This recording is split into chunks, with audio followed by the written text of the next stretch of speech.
This is Simon with the 30-Second Somm, and today we're going to talk about one of my favorite categories, Vermouth. Now, most of us are familiar with Vermouth because we've had it in a Negroni, a Manhattan, or a Martini, but we're going to go really deep into the subject today, so this is going to be a longer video. So first of all, what is Vermouth? Vermouth is an aromatized and fortified wine, which means that they've taken wine, typically a very neutral, light white wine, and they've added botanicals, most importantly, wormwood. The word vermouth means wormwood, just another translation for it. They've also fortified it to make the wine a little bit more stable, and lots of other botanicals. Now, if they're making a rosso or sweet vermouth, they're going to add a little bit more caramel. If they're making a Blanco vermouth, they're going to add a little bit of syrup just to give it a hint of sweetness. And obviously, if it's going to be a Secco or dry vermouth, they're going to add very little to no added sweetener. But why would we do this? There's thousands of years of history of humans taking wine and adding medicinal herbs. And wormwood has been super important in human culture as a medicinal herb. So it became very important in Italy, specifically around the town of Turin, also known as Torino, in the 18th century, to get as much wormwood into your diet as you possibly could. And one way to do that was through the consumption of wormwood that had been steeped in spirits. So you just strain out the wormwood and now you have a wormwood spirit, or within wine. So some other of the very famous wormwood infused spirits would be absinthe, chartreuse, malort. These are all spirits that have had wormwood added to them. That's not even getting started with the whole world of Fernet and Averna, Ramazzotti, and all the other famous Amaros.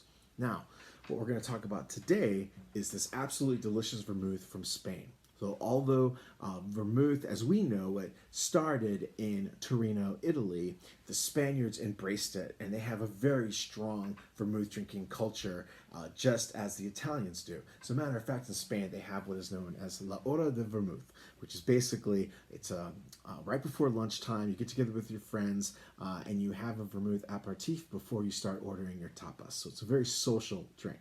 Now, obviously, Americanos, Negronis, Manhattans, and Martinis all call for either a sweet or a dry vermouth or some combination of the two, but that's not what vermouth was intended for. Vermouth was intended to deliver wormwood into your diet, but it was also intended to be drunk as an aperitif. Right? So we're going to talk about that a little bit. One of the classic ways to drink vermouth is just literally take your bottle of vermouth, keep it in the fridge, serve it cold, serve it neat. Here, I've got this nice little red wine glass, and I've got an orange peel in the glass.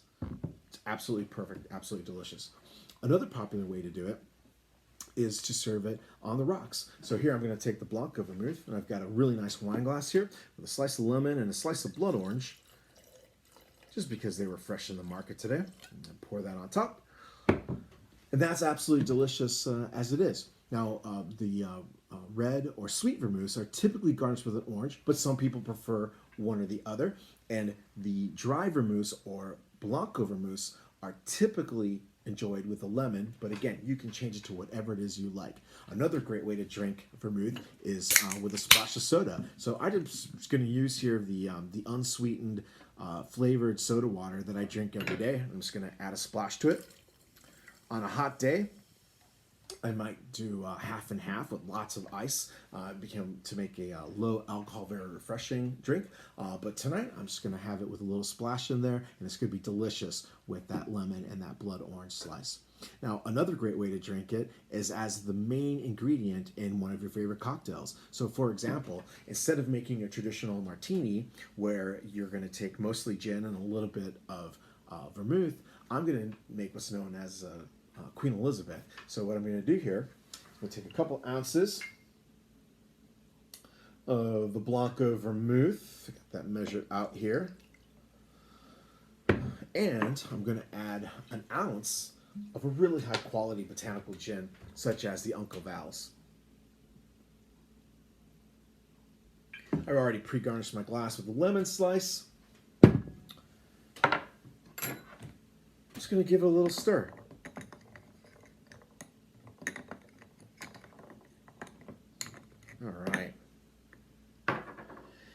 And that's really it. That's 3 great ways to drink your vermouth where you're really going to allow the vermouth to shine and you're really going to be allowed to taste the interesting complexities that are in these vermouths. Now, what you're going to find as you explore the world of vermouth is that every vermouth is different, right? So they're a lot like gin in that regards, where, you know, if you've had 2 gins, you've had 2 very different experiences, right? Every brand has its own unique combination of botanicals in addition to the wormwood. So some of the other flavors you would have would be gentian, rhubarb, cinnamon, citrus peels, rosemary, sage, cocoa, coffee beans, artichokes, etc. On and on and on and on. It's all about the vermouth producer getting creative and trying to create a flavor profile that they not only find is delicious but also unique and something that the masses would want to drink. So I hope you enjoyed this. As I mentioned, I personally just really love vermouth. I got a funny story to tell. I was sitting at one of my favorite bars, and the owner and head bartender was not there that day. I just gone in after work. I wanted one drink and a snack before I hit the road. And so I asked the bartender for a vermouth spritz. And the bartender texted the boss saying, like, how much do I charge this guy for a vermouth spritz? It's not in the system and I've never made one before. And she immediately texted him back, said, is it Simon?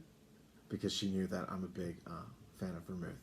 So I hope you enjoyed all of that, and I'll see you again soon. Thank you.